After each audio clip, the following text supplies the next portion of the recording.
After nearly a decade of what can be described most generously as spotty drafting by general manager Steve Keim, the Arizona Cardinals moved on and hired Monti Ossenfort as their new GM. While Cardinals fans are generally excited to have someone new making decisions on draft day, there's still some uncertainty as to what we can expect from the first-time general manager. In this video, I'm going to try to project how Monti Ossenfort is going to approach the NFL draft for the Arizona Cardinals. Now, trying to predict Monti's draft strategy is a little tricky. This is his first job as the decision maker, so he doesn't have a track record of his own. Now, he has indicated that he's going to take the lessons he's learned from his time with the New England Patriots and the Tennessee Titans and add some of his own ideas to the mix. So in the absence of his own actual track record, the best way we can try to anticipate what his draft strategy will be is to look at the strategies that were employed by the teams he worked under. While he may deviate from these strategies in some manner, it is likely that the strategies and processes that he learned while working for the Patriots and the Titans will serve as the foundation for his own draft philosophy. Let's start by quickly looking at his job history. Now, Ossenfort worked in various intern and scouting capacities from 2001 through 2010 with a number of different teams, but in 2011 he moved into more of a front office role with the New England Patriots as their assistant director of college scouting. He served in that role from 2011 through 2013, and in 2014 he became the director of college scouting, and he filled that role until 2019. And then in 2020, he was hired as the Titans director of player personnel, a role he held until he was hired by the Cardinals. So looking at his job history, we're going to hone in on where he worked from 2011 through 2022. While he did work for the Patriots prior to this time, I'm going to operate under the assumption that being a director or assistant director of college scouting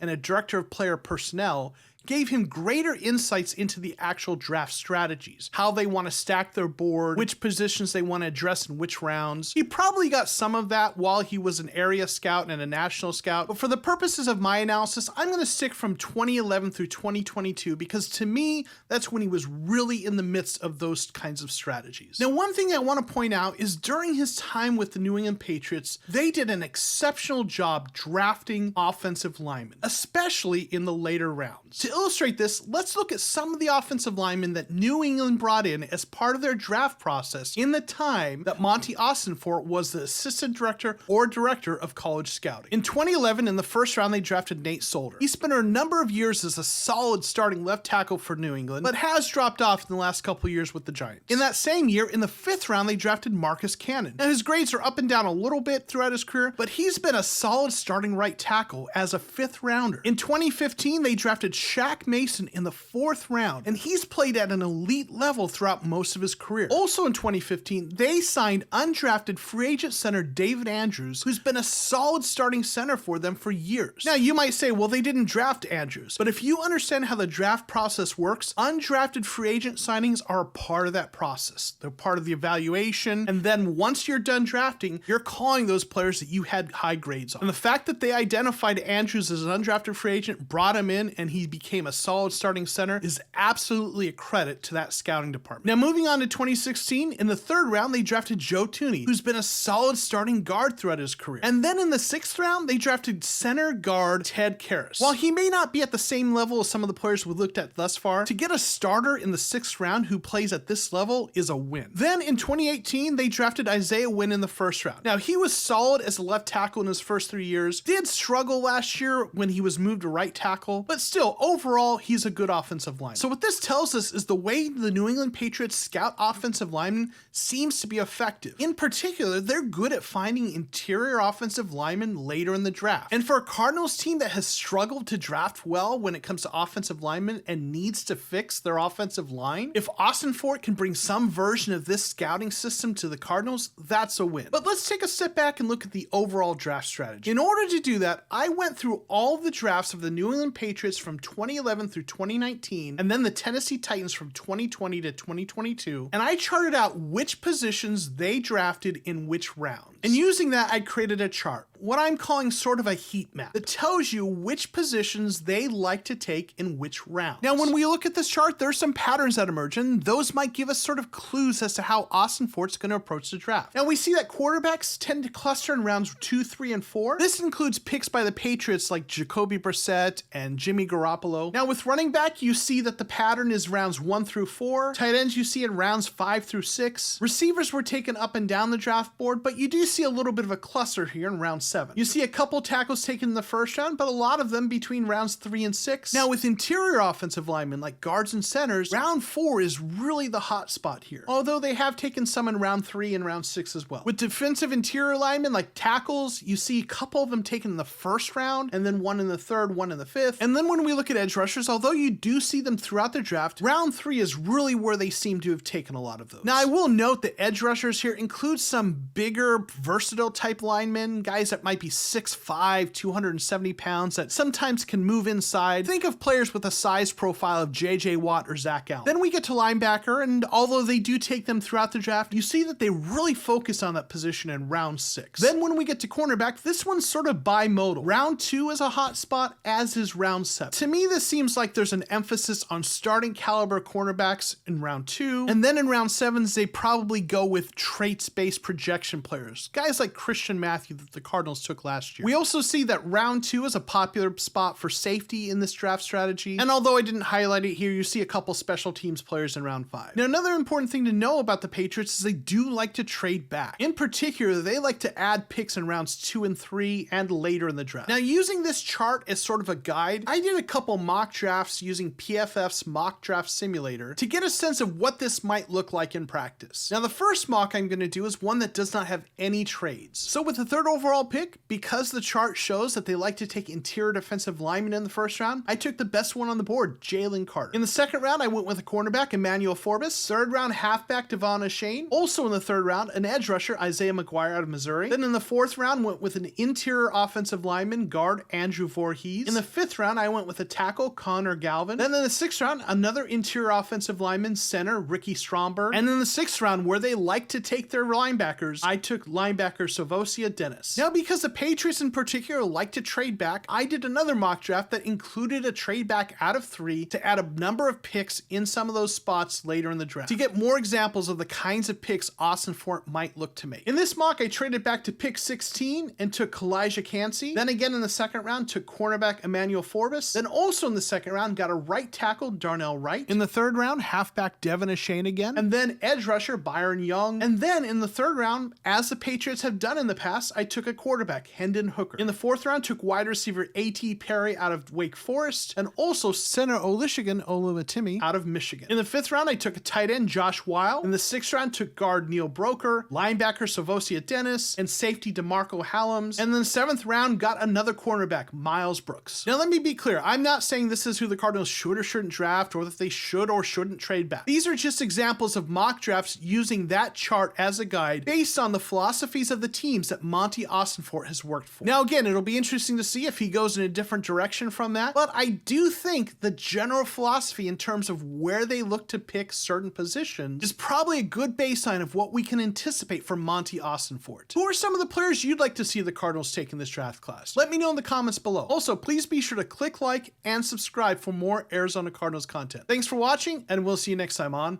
The Cardinal Rule.